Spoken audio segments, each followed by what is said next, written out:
Dan and I were in our mid-30s with challenging jobs and our 3 and 1-year-old in tow, and we'd just bought a place with my mom.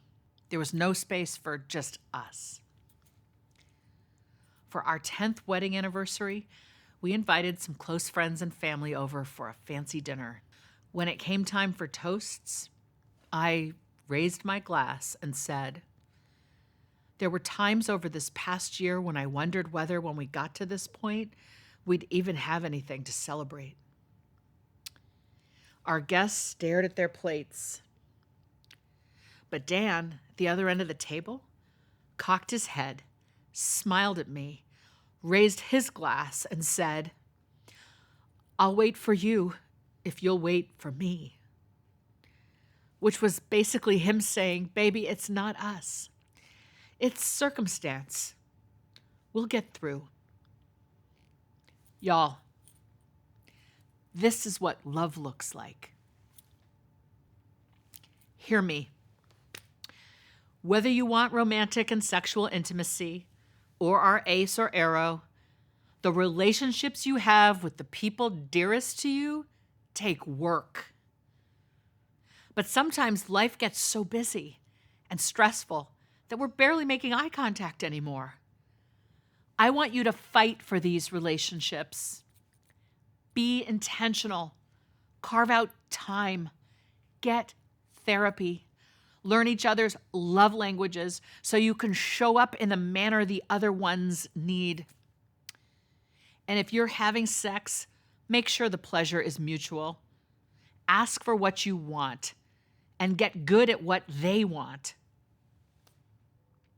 Dan and I survived our rough times by committing to a 2-night getaway every 6 months. And we were very fortunate that my mom watched the kids. We also began a regular gratitude practice.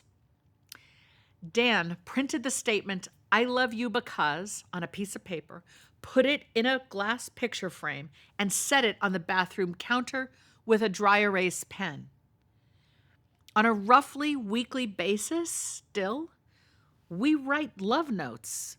From the mundane, "I love you because you did the dishes when it was my turn," to the practical, "I love you because you snaked the shower drain," to the sexy, "I love you because you look damn good in those jeans," to the profound, "I love you because you came home."